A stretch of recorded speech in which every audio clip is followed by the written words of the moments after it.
Time now to also explore some other, happenings internationally, which has a possibility of impacting the economy of Ghana, and that's got to do with the outreach which, one of the largest economic blocs, Brics, is attempting to do. Brics is an alliance of Brazil, Russia, India, China, and South Africa, controlling over 40% of the world's population and over 26% of global trade. But now, the traditional alliance says they're expanding their scope, doing an outreach, not just to Africa, but across the world. Now we have the confirmation, and I was in Johannesburg last week speaking to Ghana's High Commissioner to South Africa, pointing to us that the country is, quote, exploring the feasibility of the opportunities that Brics will present to Ghana and the possibility, actually, of joining the economic framework. So what benefits will joining Brics bring to the continent, especially to emerging economies such as Ghana? And should we opt to join this alliance, knowing that the country since independence has been very much dependent on the Bretton Woods institutions? Joining us now is Dr. Sherif Mahmoud Khalid, Associate Professor in Accounting and Finance. We're also being joined now by Dr. Said Idris, who's an economist, Louisiana Economic Development. Good morning to you, gentlemen. Welcome to the show. I'll come to you shortly, Dr. Said, but first of all, Dr. Sherif, the point about what Brics stands for now, looking at where the world and the global economy is shifting towards. Yeah. We used to describe them as the emerging economies. Yeah, that's right. Looking at the GDP figures now and comparing that to, for instance, the G20 framework, they're way above what their purchasing power and GDP, put together is. Over 30% of global, the global economy. That's a significant figure. So why is this shift, first of all, happening? And do you see that as a direct competition to other frameworks that we have pre-existing? Well, obviously, it's if you look at international trade, it's a matter of geopolitics and competition and national interest, and that's what is panning out. But as to the extent to which Brics can go, that's quite an interesting perspective that we ought to be looking at, and the real impact it will have. I mean, this is like a loose terminology that got coined by an asset manager, Goldman Sachs asset manager, that's really, trying to gather some momentum. Yeah. But I really don't know what it brings to the African economy, and by extension, Ghana, if we join, because I tend to be quite skeptical about what I term over-internationalization. And when you over-internationalize, it dilutes real important intangibles. Because we're talking about them controlling, you're talking about population size, land mass, and all of that. Because if you have India, China within that bracket, definitely you're going to have that in terms of GDP measurements. But how does this trickle down or break down or disaggregated among its member states? That will be an interesting question to look at. And that's, if we begin to break that out, you see that that is really very infinitesimal. I recall listening to the president when he was delivering his address at the Brics Summit in Johannesburg. Listening to him and making my personal judgments from the whole that day.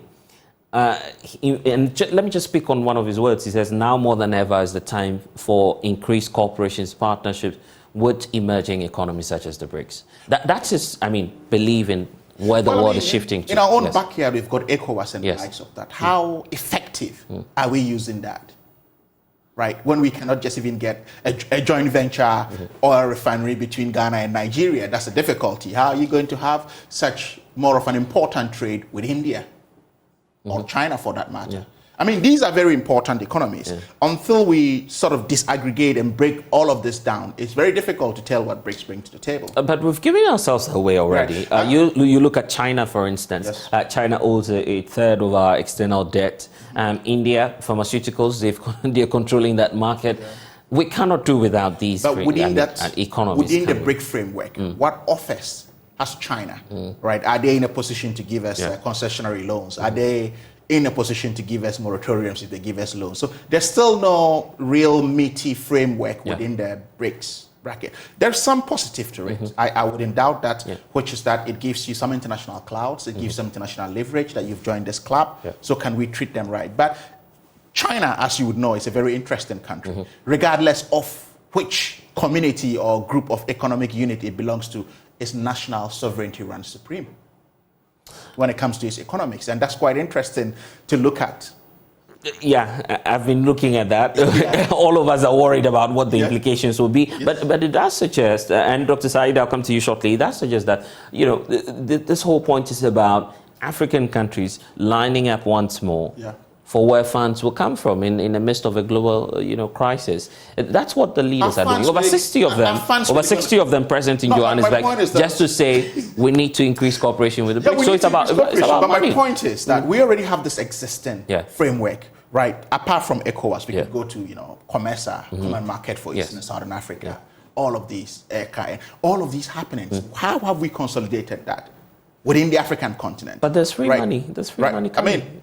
From who? Yeah, from China, I guess. Is China really giving I guess. Right? don't forget, we're suffering the hangover of the big spending spree China made through the Belt and Road Initiative. Right. We still haven't recovered from that.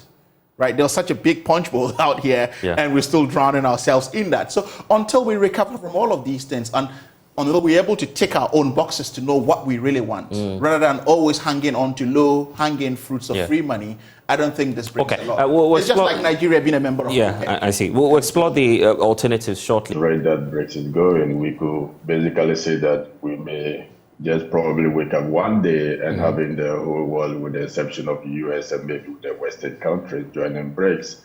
And before I get into the details, for the benefit of the listeners, let me just break it down, because there seems to be so much misconception and misunderstanding about this whole concept of BRICS. BRICS is not a new thing. It has been in existence since 2009. It was formed on June 16 in Russia by Brazil, Russia, India, and China. South Africa joined in 2010. So if you look at it, it has been in existence for long. And the whole purpose of BRICS is just for political and economic reasons. Economic reasons, you could look at it in terms of trade and all that. Again, if you look at BRICS currently, as it was formed just about 13 years ago, it already controls 41% of the world population, and also in terms of world GDP, about 24 to 26%. And again, in terms of world trade, world international trade is contributing almost 16%. So it tells you that bloc is growing day by day. And if you look at it specifically, there are key issues, concerns around political and security, economic and financials, as well as cultural and exchanges, trying to exchange cultures between its members. And as we speak, 6 new members are being invited. During the summit in South Africa, 6 new countries are being invited to join in January 2024. So it's telling you that BRICS is gradually growing since its formation. Again, if you actually submitted the applications to join BRICS, so it's telling you that they are in a serious expansion state.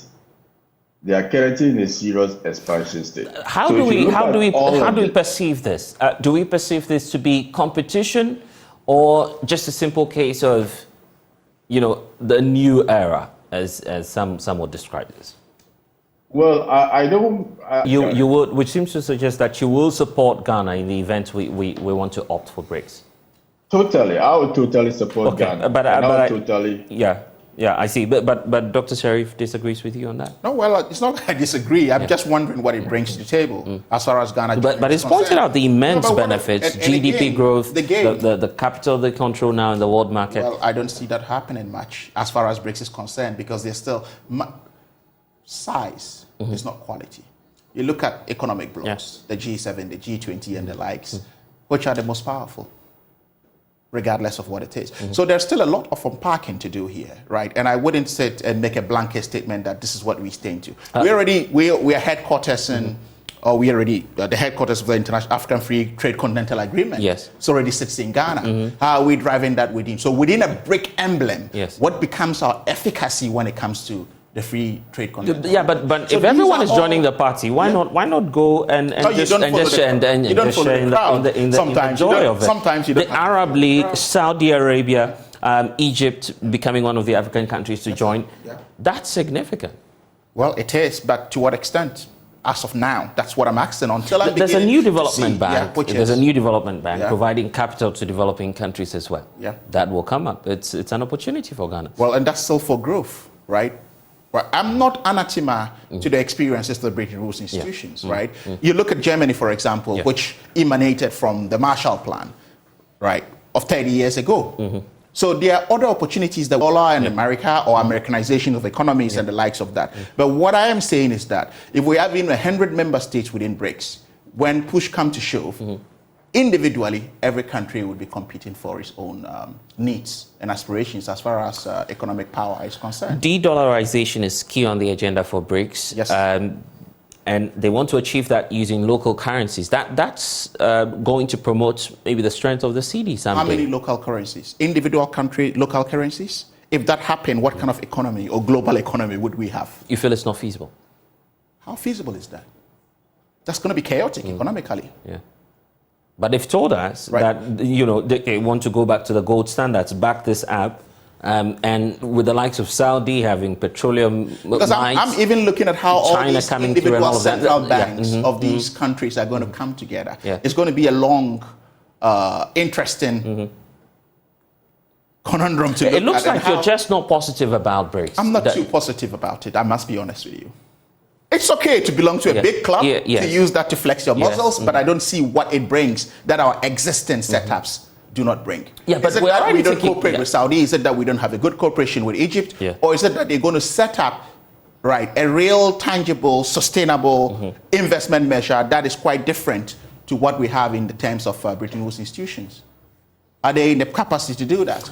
If you expect, and the saying often goes that I'm if you just playing the devil's expect, advocate. I get that perfectly. If you expect a different solution, you don't keep doing things the same way. For over the last 6. But it's the same way that Brics is going through, bringing people together within the economic union to fight that. It's the same way. It's the same model. How is that different? Yeah, but over the years, and that's been part of the criticism. We've been with the West. We've been with the Bretton Woods.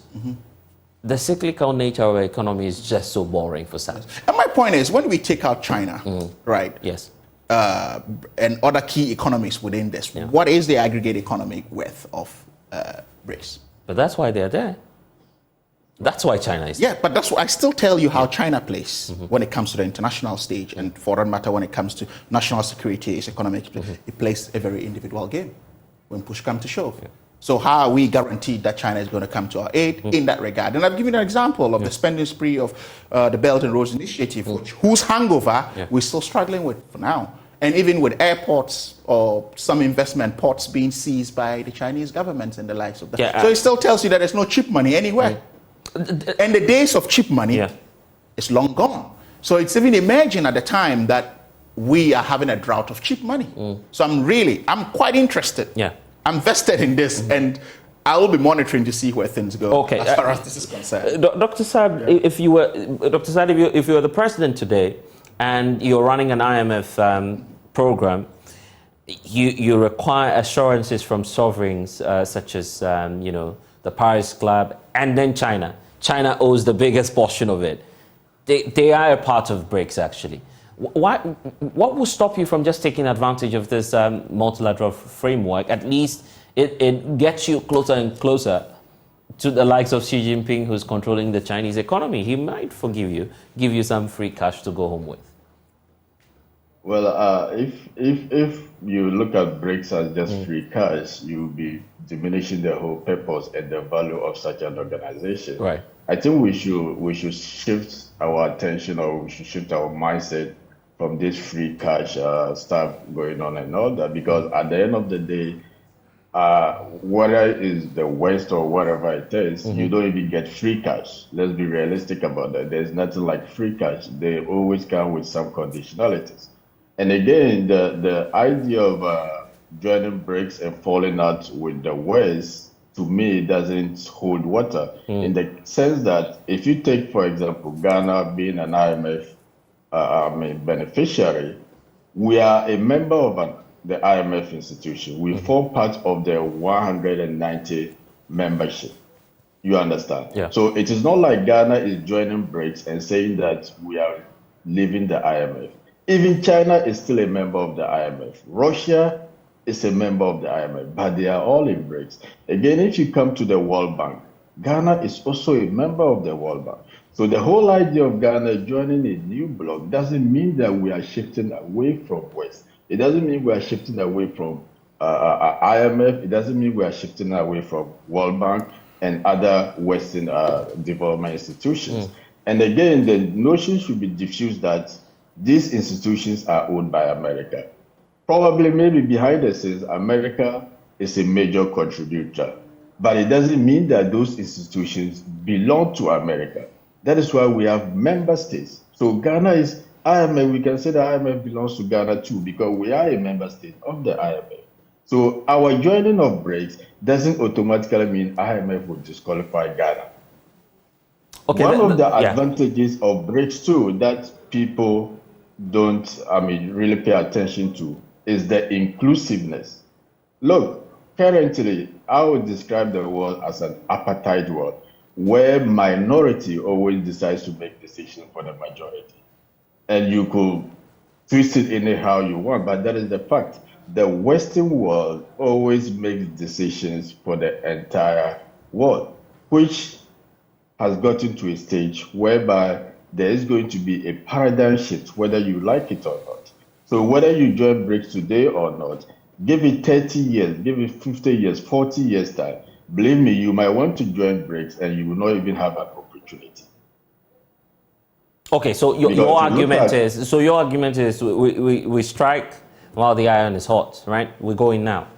You have to strike while the iron is hot, and you have to strike with care at the back of your mind that you are not joining BRICS because of geopolitical reasons. You are joining BRICS because of the economic advantages that your nation will stand to benefit. That should be the whole idea of any nation joining BRICS. For example, look at Iran.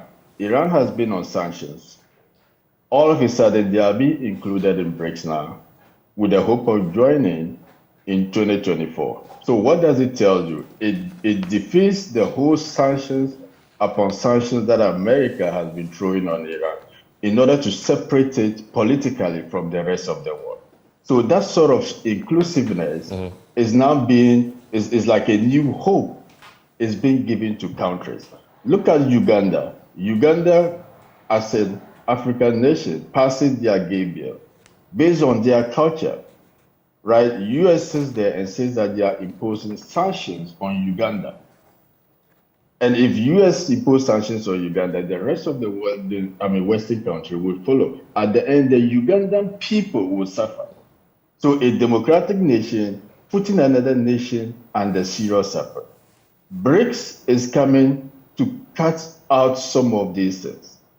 Look at Ghana. Our parliament is going ahead to pass the LGBTQ bill. So if they go ahead to pass it and the president, whatever the bill goes through, and America decides that, you know what, I am putting sanctions on Ghana, do you know how many citizens will be affected? So will it be right for America to just play the political policeman to imprison whoever they want? I think we have to look at it in the whole and not just, with this anti-American. Okay, I have a fear, and I'll put that to the two of you. The fear about, the bigger economies within the framework, India, China, and the potential damage to local economies if indeed we join the framework. The fear is we might be swallowed up by the bigger corporations. Like, if there were any fruits to be bared from BRICS, right? South Africa is alien energy crisis and all of that happening. We could have seen some tangibilities happening. Yeah. But at least I need to point out, I was there just at the tail end of the summit. Yes. China is giving free energy supply, of course, supporting to provide essential supplies to, essential services. Hospitals, schools will benefit from this. Right. And there's also an additional grant of, I think, somewhere around 500 million rand or so. And these were, so this is practical, tangible announcements that were made. So if it's a benefit. It's a benefit. Let them come in. When they trickle in, we can have another conversation about that. But then again, when we talk about sanctions, when we join blocs, we rather even make it very easy for sanctions. Because once the target body or the body instituting the sanction is able to tame the bloc, to effect it, then it becomes very easy to rather even have a sanction rather than when you don't belong to a bloc. So I don't see the matter of sanctions coming in here as far as that is concerned. But then again, as you said, I am skeptical about over-internationalization and over-globalization. That has an inimical effect on local economies. If we can begin to look at that, and there's nothing wrong with joining Brics, right? I'm playing my devil's advocate here, but I'm, giving out the fine details of what I stand for and what I represent. If we're able to say, okay, well, we've put a team together. These are the modalities, or this is what we're going in with to join in Brics. But there's no way you can go into an economic bloc without geopolitical reasons. They go hand in hand, right? So what is it that Ghana stands to gain? And as I've said, we've just kickstarted the African Free Trade Continental Agreement, which we are headquarters. How are we going to play this out? Still having its eminent mandate and pursuing what we need to achieve. Because, but it's possible, isn't it? When you have this economic bloc saying we're doing an outreach to Africa, and we cannot shy away from the fact that the Chinese economy has some significant influence over the many economies across Africa. So we can't do without them if the AFCFTA would have to progress. That's the notion, right? The reason for which is strategic. But at the moment, we are very friendly with them. Do we have issues with China? Would it take Brics for China to be better appreciative of Ghana? That's another fundamental question. Yeah, it's an interesting question. Yeah, would it take Brics to do that? If it would, then but I'm just asking. We don't know. So that's why it's interesting for us to ask the right questions and don't rush into a frenzy of joining clubs that, 1,000 more clubs will emerge as far as economic issues and as far as globalization is concerned. But how do we strategically position ourselves? I've just given an example of even when Nigeria was getting into OPEC, it was a big announcement. But how is Nigeria's play in OPEC? Right. I'm not saying they are not getting whatever benefit, but what African countries, so not a U.S. world debate, right? But it is a debate of integration, it's a debate of benefit. And when it comes to all of this, individual country sovereignty and what they stand to benefit stands supreme. And that's where I am very skeptical, especially with China, when it's playing big boy in a club, because it knows what. Okay, I recall speaking to the global chair of the Brics Business Council, who was pointing to me that the experience of working within the Brics framework hasn't been a relationship of someone dictating to you what you should do, and that there's free will within this trading bloc or economic bloc. So we can interrogate that. That's the argument. And I'm just giving you the proposition from the other side. Some say if that's what's happening within, we're not within, I don't know what happens there, then it should be a better alternative. Well, I've not seen fine details of this. This is just a quotation you're given from the chair. And I'm saying if they have a document to that effect, which is a working document and framework, they can put it out there so we can have a real interrogation of that to see how. I'm in no way, don't get me wrong, suggesting that Ghana should not join. I'm just asking the right questions. And, we have to put our ducks in a row to be in readiness to appreciate that this is what this brings, and joining it brings that. Okay. It's just like the UN. And what impact it does. The arguments that international or globalization aspects to say that maybe that's our living usefulness problem. Those are things, the jury's still out there to judge all of that. Do we see that happening in Brics? I don't know. So these are still early stages, right? Yeah, we can encourage countries to consider. That's the word I would say. Consider and look at the fine details and see if it's something to go by. Okay, Dr. Saad Idris, the point about what we stand to benefit. Can we itemize some of them, possible ones? I don't know if you have any. All right, let me just narrow it down, to, let's say a Ghanaian is in Ghana, right? And due to Ghana joining Brics, you trade in China. Based on the laws or based on the Bric benefits, you, the Ghanaian who buy your goods from China, you'll be able to do that with the Ghanaian cedi. You wouldn't need $1 because that is the whole purpose of Brics, to make sure that countries or member states will be able to trade in local currencies. So you don't have to go and convert your Ghanaian cedi to the dollar again before you go to China to buy your goods. That is a big advantage to me. You understand? Because at the end of the day, it is supporting it has a direct impact on business growth in your own economy. When you are able to take out the middleman, let me put it that way, which is the dollar. Even with that, there might be some challenges, which experts have already raised. Challenges with regards to the currency convertibility. But like I said, this is a growing organization. And with every growing organization, all these issues will be noted down and corrections being made. Issues in terms of, the SWIFT global system. Yeah. So alternatives are being looked at, whereby you wouldn't necessarily depend on SWIFT, which is the global system that is put in by the West for international monetary transactions and all that. Mm. So let's say America doesn't like you, like what just happened recently in Russia. Mm-hmm. They were cut off from the SWIFT system, which made it difficult for their banking system and all that. So it's telling the whole world to look at alternatives. Okay. The whole world cannot just be centered on one individual making decisions for over 95 countries. Yeah. I think it's not really fair if you want to look at my only concern has got to do with the Africa Continental Free Trade Area. You have a clear expression from over 50 heads of state across the continent to say, we want to significantly boost intra-African trade, and yet this same cohort is moving towards China, India, Brazil and Russia and saying, let's form a new alliance. What are we doing to our continent? You see, it's like you say that once you join a bloc, you are shifting from the old bloc. That is not... That's not the argument. I'm even looking at it through the perspective of intra-Africa trade. Significantly down, less than 16%, or somewhere around 16% in terms of intra-African trade. Our target through the AFCFTA is to shoot up the numbers, right? So why then encourage trade with some emerging power out there who says, well, the more trading partners you have as a country, the better you stand to gain in terms of balance of trade and all that.